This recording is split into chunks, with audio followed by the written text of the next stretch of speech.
Welcome back to Buddy Sports Page. Simon and I talk a little tennis. Privileged today to have the director of tennis from Golden Ocala Golf Tennis and Equestrian Club. I'll get you in trouble if I keep saying that. You eventually will get into trouble. I'll just back it off. Just say that our buddy Thiroshan Chetty is here. He's the director of tennis at Golden Ocala Golf and Country Club. Good to have you. Thanks for having me, guys. Beautiful afternoon, and what a great way to spend it with you guys right here. Bit of a hoops fan you are. We're talking during the break. You got a little passion about that game last night. I'm going to go on record and say it's a three-peat for the Heat this year, and that's going to be the end of the story. You're loving you some LeBron, huh? Oh, Miami, Spoelstra, Pat Riley era. Yeah, I love LeBron and Wade, you know? Yeah. You know, Spoelstra just doesn't get the credit, and he probably never will. I don't think he ever will, because in the games that he does win, you know, everybody thinks it's LeBron and Wade. And the games he loses, it's his fault. So yeah, and it's like when Pat Riley coached the Lakers, and they had Kareem and Magic and that bunch.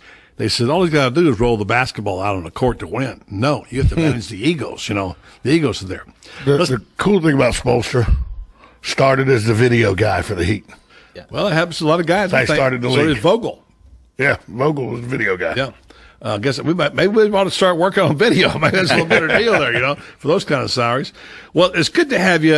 You were telling me something during the break, Thiroshan, that Ocala has got some really good tennis players around here, and you obviously work with some, and we don't keep up as much with tennis as we do golf for some reason. I don't know why, but I know there's teams, there's people that play the game and play it well. Talk about some of the players that you work with over the years that you know you played around this area.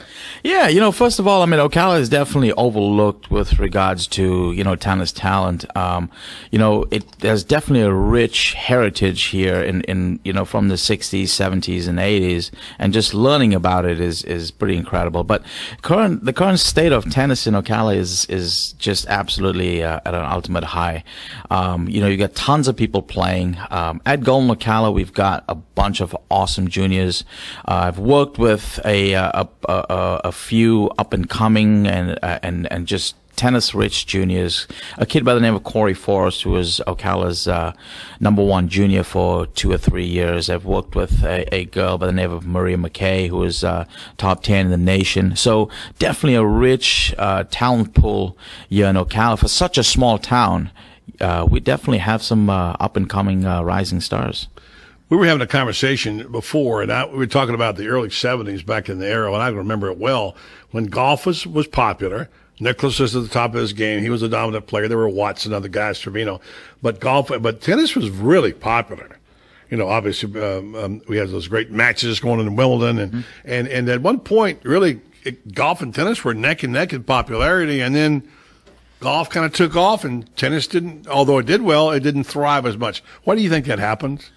You know, you have personalities on the golf course or the tennis court that attract people to it. You know, you have the Tiger effect for the longest time. And we see the effect that Tiger has on people who are not interested in golf and how he draws them and pulls them. And we had this Sampras Agassi magnetic approach for a while, where they just drew everybody, and it was amazing. Before them, you had McEnroe and that bunch too. And you had McEnroe, Connors, you know, you had Borg. So it was so exciting. And after the Agassi-Sampras era faded out, you now have the Federer-Nadal rivalry going on, Djokovic, and you know, and people are attracted to that. So, and that's what sports is all about. It's about rivalries. It's about who are we going to follow? What makes it so fun? And these personalities are incredibly important to the game.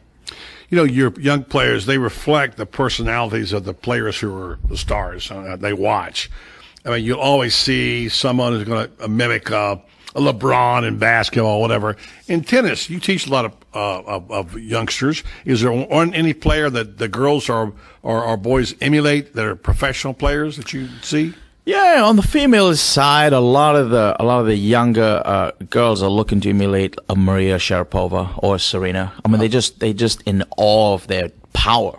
They're in all of their strokes and their production of it, you know. So those are the kind of plays. But also, you know, they are such huge fashion statements today. You know, I mean, just kids are attracted to that. You know, on the guy's side, you cannot hide from Roger Federer and his skill set and the grace that he plays the game with. You know, so a lot of the guys love to copy his forehand and his amazing backhand. But, you know, Djokovic, just a few players, but definitely Federer, I would say, is on the top of the hill. Is it a bad thing, buddy, that my guy that I patterned myself after when I was learning tennis 40 years ago was Eli Nastasi? Is that a bad thing? It was a bad boy, that's for sure.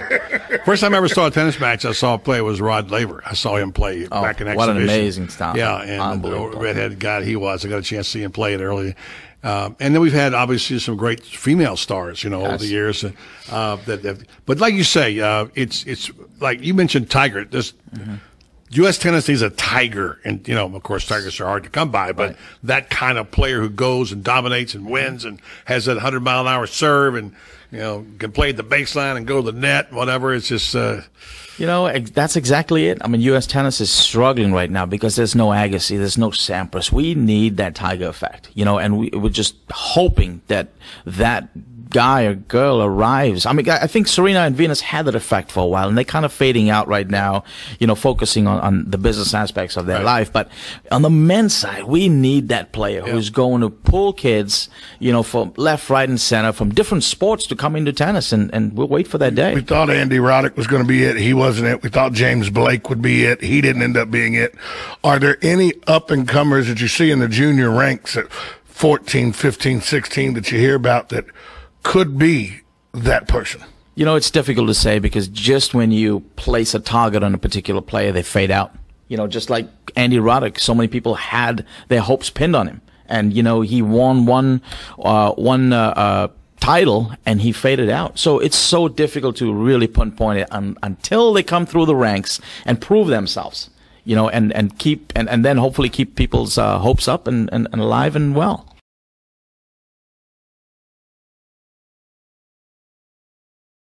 Our guest is Thiroshan Chetty. He's the director of tennis at Ocala Golf and Equestrian Club. And if you were going to handpick one or two of your, I don't want to put pressure on your students, but let's say there were 2 or 3 out there, you said, okay, I'm going to get my best.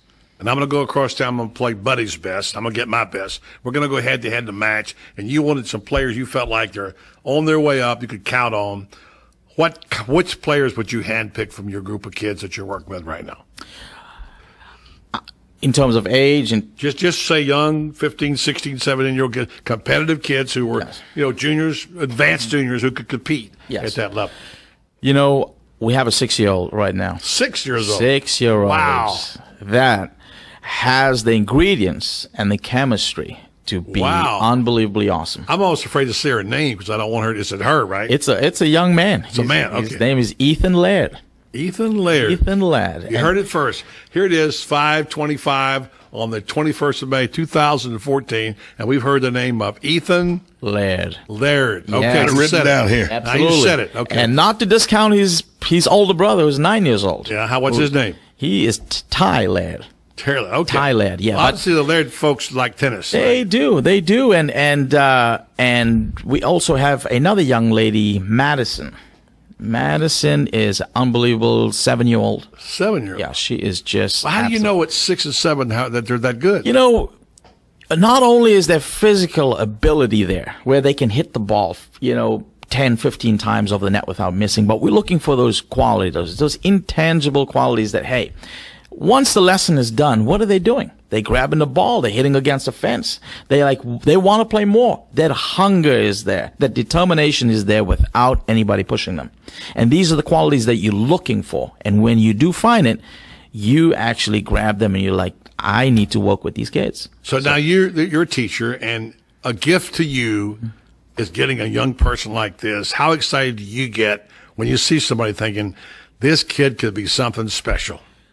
You know, it's rare that we find that, but especially for me, coming from South Africa and not having any facilities and not having any coaching, and to find a kid that appreciates what's happening after school when they go to the tennis courts, that they have tennis courts available, that there's lessons available, to have a kid appreciate that and want more and have that hunger is rare. So when I do find it, I try to grab that kid and work with them and try to hone on their skills. Of course, you have to be real careful. Obviously, I want to tell you not to give them too much. Absolutely. Right? Not to burn them out at an early age. Yes. So how do you mix that and match that so that they get motivated, they want to play, but you don't give them too much? It's important to know where the line is. We have to know that they're kids and what kids like. And sometimes it's a psychology effect, a reverse psychology, where we don't give them any. Because kids, just like adults, we want things we cannot have. And to play with a 6-year-old kid that's supposed to have a 30-minute lesson and only give him 5 or 10 minutes is a reverse cycle, because they now want to go and play on their own. They want to play with their friends. It's now fun and exciting. But the bottom line is we treat them as kids first and tennis players second. So important. Today, you see all these things happening now with kids. They're going to camp at 8, 9, 10. They're going to summer camp. They're playing AAU basketball all summer long. It's such a shame to see kids get to 15, 16, 17 and be burnt out on the sport, isn't it? Absolutely. We see it every day.